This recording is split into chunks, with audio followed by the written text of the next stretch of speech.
सादर नमस्कार, सादर जय जिनेंद्र। क्षमा ब्रेकिंग जैन न्यूज प्रतिदिन प्रातः, दोपहर एवं रात्रि में देश भर से संपूर्ण जैन समाज से संबंधित सही और सकारात्मक समाचारों के लिए देखना और सुनना न भूलें। साथ में आपसे विनम्र निवेदन है कि यदि आपने इस चैनल को सब्सक्राइब नहीं किया है तो कृपया अवश्य कीजिए और शेयर और लाइक करके धर्म प्रभावना में सहयोगी एवं सहभागी बनिए।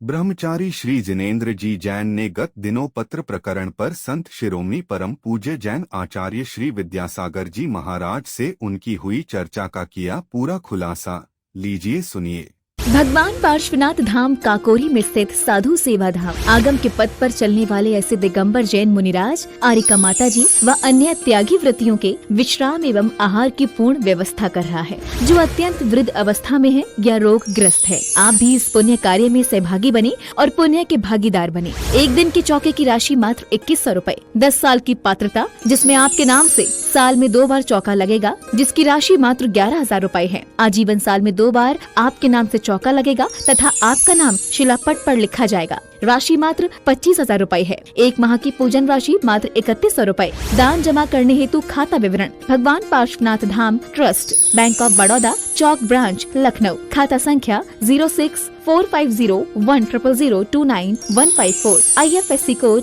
BARBO LUCKNO। संपर्क सूत्र 9452017984 7007783995। मैं जानना चाहता हूँ कि वर्ष 2022 के आसपास जब ये कुछ पत्राचार जैसी स्थिति बनी थी, तब आपकी चर्चा आचार्य श्री से हुई थी, तो उनके क्या विचार? एक्चुअली ये घटना जब भी सागर में जो सन 22 में जो 2022 में पूर्ण आपका पूज्य दंडमती माता जी का चतुर्मास सागर में हो रहा था, उदासीन आश्रम में। उन्होंने व्रतों के बाद मुझे 2 पत्र दिए और उन्होंने कहा इनको पढ़ लो। तो मैंने वहाँ जस्ट 2-4 लाइन पढ़ ली। मैंने कहा माता ये पत्र मैं बहुत पहले पढ़ चुका हूँ, बहुत आते रहते हैं इस तरह के पत्र, क्या करना। नहीं कि बहुत हम लोगों को बार-बार ये पत्र आ रहे हैं, ये पत्र बहुत मेरे पास बहुत पत्र आ रहे हैं, यहाँ सारे बार-बार भेज देते हैं। तो मैंने उनसे कहा मतलब ये पहले भी पत्र आ चुके, हमारा आचार्य से तुमको फाड़ के फेंक देते थे। तो नहीं, उन्होंने कहा कि भाई बार-बार आते तो मालूम तो करो कि कहाँ से आ रहे। तो उन्होंने कवरिंग लेटर कवर भी लिफाफा भी दिखाया, उन्होंने लिफाफा भी दिखाया। तो लिफाफे में देखा तो वो सागर की सील थी केवल। तो मैंने बताया कि ये संभवतः ये तो सागर से गिर रहे हैं, यदि कहीं बाहर से आ रहा होता तो बाहर की सील लगी होती एक, और एक सागर डील सील लगी होती। तो उन्होंने कहा इसको देख लो, अच्छे से पढ़ लो, फिर अपन कल बात करते। तो मैं शाम को घर आ गया, और इसको पढ़ लिया। पढ़ाए तो क्या मेरे पहले भी देखे हुए थे, कोई वो तो थे नहीं नया। दूसरे दिन मैंने माता जी को जाके दे दिया, माता जी कोई मतलब नहीं, फाड़ के अलग कर दो, इनसे कुछ नहीं होना, फालतू विवाद और खड़े होते हैं। पाल से एक एजेंट साहब गए थे, तो उस दिन आचार्य से गमन सिरपुर से हो गया था, गमन मालेगांव आ गए थे वो। तो रात हम लोग पहुँचे शाम को करीब 6:30 बजे के लगभग। तो आचार्य के दर्शन किए और 5-7 मिनट दर्शन किए, अंदर जाके बात की और रात को निकल गए हम लोग सोने के लिए सिरपुर। तो सिरपुर में जैसे ही मैं पहुंचा तो वहाँ पर योगसागर जी महाराज जी भी थे और सिद्धांत सागर जी एलक जी भी थे। तो सिद्धांत सागर जी एलक जी ने मुझे पास में बैठा के सारी बातें बताई कि ऐसा हो गया, वो हिम्मू ने ऐसा किया वैसा किया। और उन्होंने बताया कि भाई स्थिति हमारे पास वहाँ पर लोग सागर से ऋषभ बांदरी वाले, आपका आलोक, पूरन बाबू आलोक और सर उत्तम का लड़का, ये रात को 1:30 बजे रेखा जी के यहाँ घर गए, छलांग लगा के उनके घर में घुस के गए। और इनको कैसे भी ऋषभ को फ़ोन आया महाराज जी का कि कैसे भी इनसे करोड़ों रुपए लग जाए, हिम्मू को बाहर करना है। इस तरह की उन्होंने मुझे बातें बताई। तो उन्होंने कहा तुम्हें कुछ मालूम है? कि मुझे कुछ तरह की कुछ पता नहीं मेरे लिए तो भाई। तो उन्होंने मुझे सारी बातें बताई, करीब 15-20 मिनट सारी ये बातें बताई। उसका मुझे योगसागर जी के पास ले गए। तो योगसागर जी ने कहा कि भाई ऐसे ऐसे पत्र पकड़े गए हैं। मैंने कहा सुना तो मैंने भी, मतलब पत्र तो बहुत पहले से आते रहते। तो उन्होंने कहा ऐसा करो, सुधा सागर जी महाराज जी वो ललितपुर का लड़का है वो, और महाराज जी ललितपुर में चातुर्मास कर रहे हैं। तो महाराज जी इसमें थोड़ा एक स्पष्टीकरण दे दें अपना। तो मैंने कहा महाराज जी बताओ मुझे क्या करना है बताओ। तो वो कहते नहीं मैं आपके परिचित भी हैं, तो महाराज जी से कहो कि एक स्पष्टीकरण इस पर दे दें, उसमें बोल दो। तो मैंने कहा महाराज मैं तो 20 साल से उनके पास गया नहीं हूँ। तो उन्होंने कहा फिर भी तुम एक बार चले जाना, उनसे बात कर लेना, जैसा हो ठीक है। तो इस तरह से मेरी बात वहाँ से होकर दूसरे दिन में निकल के आ गया सागर। अब सागर में मैं आया तो मैंने माता जी, धर्मवती माता जी, अभी नहीं, महाराज तो मालेगांव आ चुके, मालेगांव शाम को मैंने दर्शन किया और दूसरे शाम को वहाँ निकल गया। रात को ये सारी चर्चा हुई। दूसरे दिन मैंने दोपहर 12 बजे महाराज के दर्शन किया आचार्य श्री के मालेगांव में आके, और वहाँ से भी निकाल आए। हम लोग गाड़ी से गए थे, एक एजेंट साहब को आना था, तो वहाँ से इस संबंध कोई चर्चा नहीं हुई मेरी। सागर मैंने आके माता जी, धर्मवती माता जी को सारी बात बताई कि ऐसे ऐसे सिद्धांत जी ने मुझे ऐसा ऐसा बताया, और उन्होंने योग शाह जी ने बताया और ऐसा ऐसा कहा है। इसी बीच मैंने ऋषभ वांद्री वालों से फ़ोन करके पूछा कि महाराज जी, सिद्धांत जी ऐसा ऐसा कह रहे थे कि तुम्हारे पास महाराज जी का फ़ोन आएगा, कैसे भी चाहे 1 करोड़ रुपये लग जाए उसको छुड़ाओ, और तुम लोग रात रात को ऐसी इस तरह से उनके यहाँ गए थे। उत्तम से उत्तम प्लास्टिक वालों से पूछा कि तुम भी उनके घर कूद के गए थे कि उनके घर में क्या।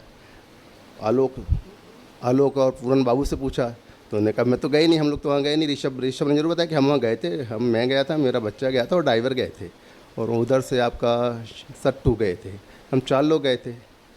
तो मैंने माता जी को बताया कि माता जी, महाराज ने मुझे ऐसा ऐसा बताया, और यहाँ तो ये बिल्कुल स्थिति अलग दिख रही है कि 4 लोग गए थे, ना उत्तम गया था, ना बाबू जी गए थे, ना कुछ गए थे ये लोग नहीं। और ऋषभ ने मुझे बताया कि मैंने ऐसी कोई बात नहीं हुई, ना 1 करोड़ वाली बात हुई, ना कुछ बात हुई। तो माता जी ने कहा कि भाई रेखा से बात कर लो, उनको बताओ कि क्या क्या भाई महाराज जी ने ऐसा कहा। मैंने कहा मेरे पास तो नंबर नहीं, तो माता जी ने कहा नंबर निकाल के दिया उनकी ब्रह्मचारिणी ने, और उनके सामने मैंने उनसे बात की रेखा जी से, स्पीकर ऑन करके। तो रेखा जी ने कहा भाई आप कौन हैं, क्या है, परिचित तो थोड़े थे, आपको क्या करना है इस सबसे। मैंने कहा भाई ऐसी ऐसी बात है, सिद्धांत शाह जी मुझे ऐसा ऐसा बताया, और तो उन्होंने जो मुझे बताया, और यहाँ पर जो इन लोगों से पूछा तो ये लोग कहते हम तो आपके घर आए नहीं। तो उन्होंने कहा आपको इससे सब क्या करना, और उन्होंने उठा के फ़ोन रख दिया दूसरे में। तो मुझे ठीक है, मैंने माता जी को बताया, माता जी कहते उठा के चलो छोड़ो तुम्हें क्या करना अपन को। ये बात यहाँ तक चली। तो फिर अब जब मैंने सारी स्थिति देखी तो फिर मैं महाराज के पास नहीं गया। उस समय महाराज जी ललितपुर में थे, सागर जी, उनके पास नहीं गया। इसके बाद फिर मेरे पास 7-8 दिन बाद फिर सिद्धांत शाह जी का फ़ोन एक बार आता है कि भैया तुम गए नहीं, क्या हुआ। तो मैंने कहा महाराज मुझे समझ में नहीं आ रही कि भैया आप जो कह रहे थे और यहाँ जो बताई स्थिति वो तो अलग तरह की स्थिति है, जो घटनाएँ तो मिल नहीं रही हैं। तो उनका ठीक है, इस महाराज जी के पास एक जाके देखो एक बार, और महाराज जी से बात करके उनसे बात कर लो। तो मैंने कहा ठीक है। तो मैं संडे को मैं गया यहाँ से, तो महाराज जी के पास मैं बड़ी पहुँचा था, 9:30 के लगभग सुबह पहुँचा। तो उनसे बात हुई, तो उस समय प्रवचन चल रहा था, प्रवचन तो आहर को निकल गए। आहर के लगभग 11:15 बजे के लगभग जब वो आए तो उनसे बात हुई, उनको सारी बताई कि ऐसे ऐसी महाराज जी ने ऐसा ऐसा कहा था, योग सागर जी ने और सिद्धांत शाह जी ने ऐसा ऐसा कहा था, और उनको था कि स्पष्टीकरण दे दें। तो महाराज जी ने कहा कि मैं तो उसी दिन स्पष्टीकरण देने वाला था, चूँकि आचार्य श्री का ऐसा तो कुछ निर्देश भी नहीं था, और पता नहीं हम दें और कुछ और बवाल मच जाए, तो मैंने इसको अवॉइड किया, उसको नहीं दिया। और यदि महाराज जी कह रहे तो मैं दे दूंगा, तुम पूछ लो शंका समाधान में। तो मैंने कहा ठीक है महाराज मैं पूछ लूँगा, और आप शंका समाधान में उसका जो सारी बात को स्पष्ट कर देंगे। इतनी बात हो गई। इसके बाद मैंने फ़ोन लगाया सिद्धांत सागर जी को, महाराज जी मैं ललितपुर आ चुका हूँ, और महाराज जी इसके लिए महाराज से चर्चा होगी, महाराज जी शाम को मैं पूछ लूँगा, इस सारी एक प्रश्न पूछ लूँगा, इस संबंध में महाराज जी अपना स्पष्टीकरण दे देंगे। उन्होंने कहा ठीक है। और मैंने कहा आपको और कुछ पूछना हो किसी से तो आप, आचार्य श्री भी ये गमन हो चुका था तो उनसे और कन्फर्म कर लें यदि आपको लगता हो तो भाई बाद में कोई दिक्कत ना हो। उन्होंने कहा वो मैं कर लूँगा सब काम। 1:30 बजे मैंने उनको फिर फ़ोन लगाया, मैंने कहा महाराज ठीक है ओके, मैं सारी बात महाराज से पूछ लूँ ना। उन्होंने कहा ठीक पूछ लो, मैंने महाराज से भी पूछवा लिया है जो उनका कहना था। चलिए इसके बाद मैंने सागर में ऋषभ वांद्री को फ़ोन लगाया लगभग 2:30-3 बजे के लगभग। मैंने कहा ऐसा ऐसा है, मैं महाराज के यहाँ पर आया हूँ और मैं ये महाराज जी से स्पष्टीकरण इस संबंध में एक प्रश्न पूछूंगा, और यदि महाराज उस पर स्पष्टीकरण दे देंगे, यदि तुम्हें और कुछ पूछना हो तो आप बताओ। तो उन्होंने कहा ठीक है 5 मिनट बाद मैं आपको फ़ोन लगाता हूँ। उन्होंने फ़ोन लगाया होगा मेरे ख्याल से महेश भैया को, महेश बलेरा वालों को। तो 5 मिनट बाद उनका फ़ोन मेरे पास आया। उनका फ़ोन आया कि भाई ऐसा है मत, तुम कुछ मत पूछो। तो मैंने कहा भाई स्थिति ऐसा है कि वो सिद्धांत सागर जी कह रहे पूछो, आप कह रहे नहीं पूछो। तो उन्होंने कहा ठीक है आप समाज के नाम पर मत पूछना, सागर के नाम से आप व्यक्तिगत पूछ सकते हो। तो मैंने कहा ठीक है मैं तो व्यक्तिगत ही पूछ रहा हूँ। फिर उनका 5 मिनट बाद फिर फ़ोन आया कि मत पूछो तुम। इसके बाद मैंने उनसे कहा कि भाई आपको भाई मैं व्यक्तिगत पूछ रहा हूँ, आप तो एक करो महाराज जी सिद्धांत सागर जी से बात कर लो, उनसे कह दो वो मना कर दो, मैं नहीं पूछूंगा। उन्होंने कहा ठीक है मैं महाराज बात करके बताता हूँ आपको। इसी बीच में मेरे पास फ़ोन आ गया, धर्मवती माता जी के ब्रह्मचारिणी जो भी होगी उनका फ़ोन आया। उन्होंने फ़ोन पर बताया कि मैं गुरुमती माता जी मेरे सामने बैठी हुई हैं, और धनमती जी ने कहा कि भाई ये लोग कह रहे हैं कि मैंने तुम्हें भेजा है प्रश्न पूछने के लिए वहाँ पर, और इन लोगों को शक है कि मैंने भेजा। तो मैंने कहा नहीं माता जी ऐसा कुछ नहीं है, मैं तो केवल सिद्धांत शाह जी ने कहा था इसलिए इस यहाँ पर पूछने के लिए आया हूँ। तो उनको लग रहा था कि गुरुमती जी को ऐसा लगा कि भाई धनमती माता जी ने पूछा। तो मैंने उनसे कहा कि नहीं माता जी इन्होंने नहीं भेजा, मैं तो अपने हिसाब से आया हूँ, सिद्धांत शाह जी ने कहा था और योग शाह जी ने कहा था, इसलिए यहाँ पर आया हूँ। ठीक है, इतनी माता जी से चर्चा हो गई। इसके बाद मेरे पास करीब 4:30 के लगभग फ़ोन आता है सिद्धांत सागर जी का कि जिन्हें तुम्हारे लिए एक प्रश्न नहीं पूछना है, बिना अभी मत पूछो। मैंने कहा महाराज चीज़ से थोड़ा गुस्सा ही मैंने कहा, महाराज ये बार बार आप लोग कहते कभी पूछो कभी नहीं पूछो, जब सामने वाला जवाब देने तैयार है तो आप करें मत पूछो।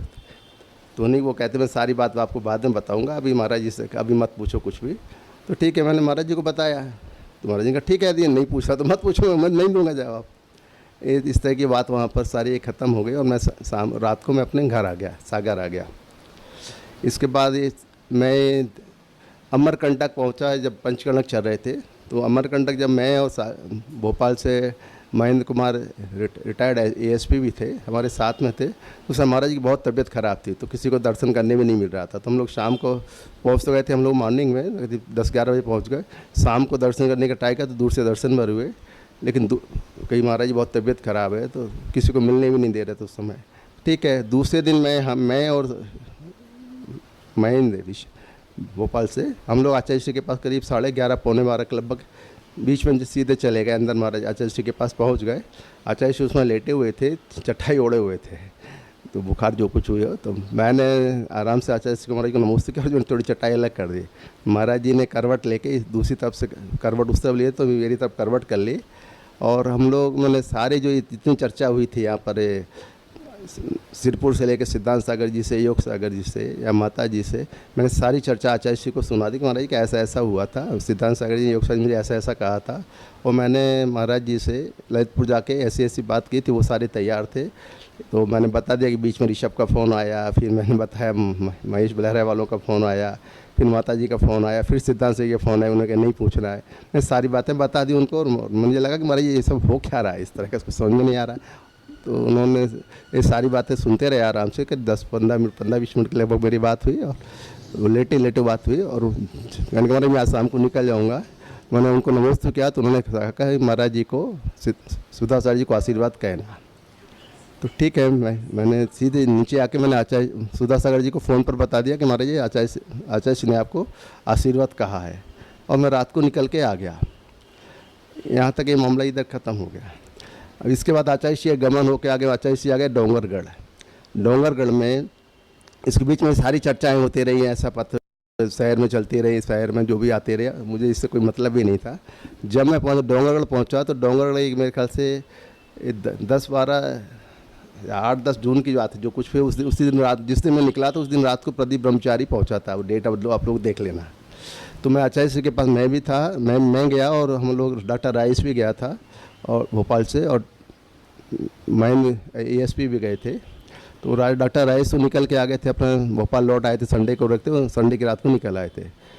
दूसरे दिन मैंने आचार्य श्री के पास शाम को ऐसे बैठ के मैंने करीब आधे घंटे चर्चा की, और सारे जो भी प्रकरण थे पूरे फिर से मैंने बताया, और जो उस समय समाज में जो कुछ चल रहा था, जो साधु संघ में चल रहा था, उसमें बीच में मालूम पड़ा कि 5-7 जूम मीटिंग भी हो गई हैं, कुछ पत्र भी लिखे जा रहे हैं महाराज जी को उनकी तरफ से, और अलग अलग सारे संघ में एक तरफ क्षोभ जैसा मचा हुआ था सारे संघ में। तो मैं इसी समय ये चर्चा ये भी हुई, महाराज से चर्चा हुई, तो मैंने उनको भी बताया कि जो पूज्य मुनि पूज्य सागर जी और एलक जी का वहाँ से गमन हो गया था। तो गमन हो गया था तो मैंने आचार्य से पूछा कि महाराज जी उनका कहना कि आपने उनको बुला लिया। तो आचार्य ने कहा कि मैंने तो नहीं बुलाया, मेरे पास तो, मैंने कहा वो पत्र वहाँ उनके पत्र जरूर आए थे, उन्होंने लिखा था कि मेरा यहाँ मन नहीं लग रहा। तो मैंने कहा जब यदि आपको यदि संकल्प विकल्प हो रहे तो आप देख लो। मैंने कहा उन्ना तो उनका कहना था कि अब ये वहाँ पर थे कि आपने संघ को उनसे बुला लिया उन दोनों लोगों को। तो उन्होंने कहा मैं तो नहीं बुलाया, और उसके बाद वो आचार्य के पास पहुँचे भी नहीं हो। तो वहाँ एक एक बातें क्लियर हुई। उन्होंने और भी कुछ बातें बताई जो व्यक्तिगत रूप से मतलब सबको सार्वजनिक करने का कोई मतलब नहीं उस सब बात का। उसी समय मैंने आचार्य से सारी बताई कि हमारी जूम मीटिंग हो रही है, पत्र लिखे जा रहे हैं, पत्रों पर साइन कराए जा रहे हैं। तो ये सारी बातें, जितनी भी बातें हो रही, इससे अच्छा तो ये कि भाई आपका कुछ ये लोग आपस में बैठ के ये सारी बातें सुन जाए। यदि कुछ इस तरह का है, सुधा सागर जी को किसी भी मीटिंग में शामिल नहीं किया, तो जो है आप उनको यदि मानते हो कि भाई उनके साथ संबंध से प्रकरण जुड़ा हुआ है, तो उनको पहले जोड़ना चाहिए, उनकी बात सामने आ जाए। तो आचार्य जी सारा सुनते सारी बातें सुनते रहे। फिर उन्होंने कहा कि मेरे लिए तो कोई विकल्प नहीं है, और मैं आप तो सुधा सागर जी महाराज जी को कह दो कि भाई निर्विकल्प नहीं, मेरी तरफ से कोई विकल्प नहीं है। तो मैंने कहा महाराज जी, महाराज जी को बता दूँ, सुधा सागर जी को ऐसा बता दूँ? तो उन्होंने कहा बता दो। तो उन्होंने कहा ठीक, मेरा आशीर्वाद कह दो, उनको बता दो कि मैं बिल्कुल, मेरे मन में कोई विकल्प नहीं है और वो निर्विकल्प रहे, अपना काम करें। तो मैं महाराज जी से इतनी मेरी चर्चा हुई, और मैं बाहर आके अमरकंटक के ऊपर हाल में जाके महाराज जी को फ़ोन पर सारी बात बता दी। तो महाराज जी का नमस्ते कह देना। और पहले महाराज जी को पहले वहाँ 2 बार पूछा, महाराज जी बता दो, नहीं तो फिर बाद में कोई मैंने कहा हाँ बता दो, कोई दिक्कत नहीं। मैंने आके महाराज जी को बताया कि महाराज जी ऊपर सुधा साहब को सब बता दिया। मैंने आचार्य जी को बताया कि महाराज जी मैंने बता दिया। दूसरा मैंने आचार्य से भी कहा कि महाराज ये जो इतना प्रकरण चल रहा है, इससे अच्छा तो कि सुभाष सागर जी महाराज जी और सुभाष सागर जी अभी पास में हमारे सुभाष सागर जी महाराज वीराबारा में थे, और सुधा सागर जी महाराज यहीं पृथ्वीपुर आदि के आसपास कहीं थे। मैंने कहा कहीं भी ये लोग आपस में मिल लें। तो आचार्य जी कहते नहीं, उनको अब सुभाष सागर जी महाराज को अपना काम करने दो, उनको संग उनको बढ़ाए, उनको पढ़ने लिखने दो उनके लिए। चलिए मैं वहाँ से रात को निकल के आ गया। इसके बाद मैं दूसरे दिन तीसरे दिन सुभाष सागर जी पास में गया, और मैं सारी उनको बताई कि हमारी ऐसी स्थिति थी, आचार्य से ऐसी चर्चा हुई है। उनको भी बताया कि आचार्य जी कह रहे थे कि मैंने जब आचार्य जी से कहा कि यदि आप और सुभाष सागर जी महाराज आप और सुधा सागर जी महाराज आपस में बैठ के संभव हो तो बात कर लें, तो महाराज जी ने इस तरह का कहा। आचार्य जी ने कहा था कि उनको जाके बताओ, लेकिन मैंने अपने तरफ से कहा कि महाराज ऐसी चर्चा हुई थी। चलिए वहाँ से हो गया। अब उस दिन रात को जब मैं निकला था, तो रात को ब्रह्मचारी प्रदीप पहुँचे होंगे आपका डोंगरगढ़ में। तो उन्होंने आचार्य जी को जो भी संकेत लेने का हो गया महाराज की छतुमा शादी के लिए, तो वो 1 या 2 दिन रुके रहे। उन्होंने सुबह चर्चा भी हो गया आचार्य से, उन्होंने कहा ठीक है देखते हैं। 2 दिन बाद वो निकल के आ गए, तो उसका कोई संकेत नहीं मिले होंगे। मैं करीब 19 जून को फिर पहुंचा, मतलब मुझे कोई काम था, मैं गया था भोपाल बीच में कोई एक छुट्टी का दिन पड़ रहा था। तो मैं आचार्य जी के पास गया, सुबह 5 साढ़े 5 बजे ट्रेन से उतरा, और आचार्य जी कमरे के बाहर बैठे, पीछे सोच करके आए थे, तो बाहर खुले उसमें बैठे हुए थे पीछे पेड़ के यहाँ पर। तो मैं आचार्य जी को मैंने नमस्ते किया, और आचार्य जी से मैंने चर्चा की कि महाराज जी समझ सुधा सागर हमारी प्रतीक्षा करें, अभी तक आपका संकेत नहीं पहुँचा। ये लगभग 6:24 की बात है, 22-23 मिनट की बात है। तो उन्होंने थोड़ा 10 सेकंड सोचा, फिर कहता हाँ वो इधर से थूबन जी वाले भी आए थे, इधर वाले भी आए थे, 3-4 उन्होंने नाम लिए। तो फिर वो कहते आगरा कैसा रहेगा? तो मैंने कहा हमारी जैसा आप कहें। तो ठीक है, उन्होंने कहा आगरा कह दो। तो मैंने वहीं उनके सामने अपना फ़ोन लगाया कमल कोटा को। मैंने कहा महाराज जी हैं क्या? हाँ। तो हाँ सामने बैठे हुए सोच नहीं गए। तो मैंने महाराज जी को बताया कि महाराज ये आचार्य श्री कह रहे कि आपको चतुर्मास आगरा करना है। तो उन्होंने कहा ठीक है आगरा करना तो मैं कर लूँगा। और उन्होंने कहा महाराज जी मेरा नमस्ते कहो। तो मैंने महाराज जी को नमस्ते कहा। फिर इतने में उनका उधर से मैंने फ़ोन काट दिया। उधर से फिर फ़ोन आया कि भाई एक काम करो, तुम वीडियो कॉल लगाओ। तो मैंने कहा मुझे तो वीडियो कॉल आता नहीं लगाना, तो अपने फ़ोन से लगाओ। उसमें उन्होंने ये कहा कि महाराज जी वहाँ से 220 किलोमीटर कुछ पड़ेगा, झांसी में थे, और अब गंभीर साहब जी महाराज जी इतना चल नहीं पाएंगे। तो महाराज जी ने कहा कि ऐसा करना, यदि दिक्कत हो तो डोली देख लेना उनके लिए, और लंबा है तो बीच में पड़ेगा ग्वालियर, यदि दिक्कत हो तो वहाँ देख लेना।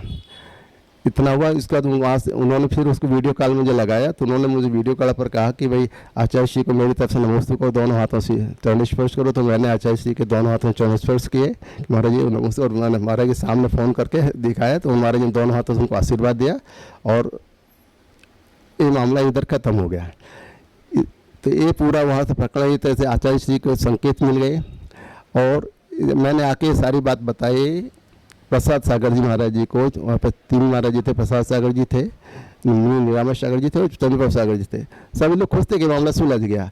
तो आचार्य श्री के मामले, जहाँ तक इस प्रकरण का संबंध है, पूरा मामला ये आचार्य श्री की तरफ से तो 100% सुलझ चुका था। आचार्य श्री ने स्पष्ट कहा था कि मुझे कोई विकल्प नहीं है, उनको आप कह दो कि निर्विकल्प रहें। और उसके बाद में जितनी बार भी चातुर्मास में और भी कई बार आचार्य जी के पास गया, ना उन्होंने मुझसे संबंध में कोई चर्चा की, ना मैंने उस संबंध में चर्चा की, और ना किसी साधु संघ ने इस संबंध फिर इसके बाद चर्चा की। अभी मामला कहाँ से बिगड़ा, कैसे बिगड़ा, ये सब यदि कुछ इस तरह का कोई विकल्प था भी कि भाई साधु को एक दूसरे को नमोस्तु नहीं करना है, जो कुछ इस तरह का प्रकरण है, तो सारे कुंडलपुर में जो आचार्य दिवस, आचार्य के समारोह हुआ था, उस समय निपट जाना चाहिए था मेरे ख्याल से। तो इसलिए वो कुछ, क्योंकि जब चर्चा खत्म हो चुकी थी आचार्य की तरफ से, वह मामला पूरा क्लियर हो चुका था। सारे शाम को, उसी दिन शाम को 19 जून को ख्याल से आज सुधासा जी ने भी मंच से जिज्ञासा समाधान में बोल दिया था कि हमारे आदि संकेत आ चुके हैं, इस तरह का सारा बोल दिया। तो पूरा मामला पूरा सुलझ चुका था। अभी मामला कैसे फिर किस पर्पज से किन लोगों ने कैसे उखाड़ लिया, ये पता नहीं भाई। ये पूरी हिस्ट्री है एक तरह से आचार्य श्री के संबंध में। जो मेरी चर्चा आचार्य श्री से हुई, आचार्य श्री ने जो जो कहा वो शब्द सा मैंने आपको बता दिया। इसमें ना मेरी तरफ से कुछ जोड़ा गया ना घटाया गया। जो भी घटना सबसे पहले सिद्धपुर में सिद्धांत सागर जी महाराज जी, अलग जी और योगशाह जी महाराज ने मुझसे कहा था, उसी के अनुपम ललितपुर गए। मैंने कुछ दिन अवॉइड भी किया कि जब कुछ बातों में सत्यता नहीं दिख रही तो मैं वहाँ पर जाके क्या बताऊँ। उन्होंने फिर से फ़ोन किया और जैसे ही मैं वहाँ से ललितपुर से निकला था, सारी चर्चा करके मैंने योगशाह जी को भी बता दिया। उन्होंने कहा कि मैं इस मामले से अलग हो चुका हूँ। ये सारा प्रकरण तक पूरा मामला है, और इसमें किसी को पूछना हो तो पूछ सकते हो। ओके। वगैरह चाहें तो मैं भी उनके सामने भी जा सकता हूँ। हाँ, यदि किसी को जानना हो तो जो मैंने सारी चर्चा बता दी है, किसी को कुछ पूछना हो तो मुझसे पूछ सकता है, कोई भी साधु पूछना चाहे तो। हाँ, कोई भी पूछना चाहे, सारी बात है। बल्कि उसके बाद जब सागर में आ गया, जब चातुर्मास स्थापित भी हो गया, तो सागर में 3-4 लोगों ने, जिसमें कि आनंद स्टील भी थे, ऋषभ बांद्री भी थे, 3-4 बार से मेरे फ़ोन आए कि भाई सब लोग जानना चाहते कि आचार्य श्री की जो आपकी चर्चा क्या हुई है, क्या हुआ ऐसा। तो मैंने कहा भाई मुझे इस संबंध में आप लोग जानो तो कहीं नहीं, तुम एक बार कोई 4-5 लोग वहाँ बैठ जाते हैं और अपन सारी बात आप चर्चा करके पूरी बात सबको बता दो। तो जब 2-3 बार मेरे पास फ़ोन आए तो ऋषभ आदि कहते कि चलो मैं चलूँगा साथ में, चलो। तो मैं भागवत में मीटिंग हुई, जिसमें कम से कम लोग 40 लोग थे, 40-42 लोग थे, समाज के सभी लोग थे। तो उसमें वही रेखा जी भी थी। तो मैंने बता दिया कि मेरी ऐसी चर्चा हो रही है। तो उन्होंने कहा कोई आपने अपनी तरफ से कि हम पहले हमारे प्रूफ देखना थे, ये देखना थे। तो मैंने कहा मैंने मुझे प्रूफ से कुछ मतलब है ना कुछ है, हमारे लिए सिंपल जो मेरी आचार्य से हुई चर्चा हुई, मुझे उस संबंध में सारी बात करना है। जो मेरी बात हुई मैंने आपको बता दी। अब इसमें क्या है, आचार्य श्री का ने क्यों किया, किसने पत्र लिखे, क्या हुआ, मुझे इससे कोई मतलब नहीं। आपको कि हमें सत्य मालूम करना, ये करना, वो करना। तो मैंने कहा भैया आपका प्रकरण है, मैं तो सिर्फ मुझे जो महाराज जी ने कहा था, सिद्धांत सागर जी महाराज जी ने कहा था, योगशाह जी ने कहा था, तो मैं ललितपुर गया था। ललितपुर में जो मेरी चर्चा हुई थी मैंने आचार्य श्री को बता दी।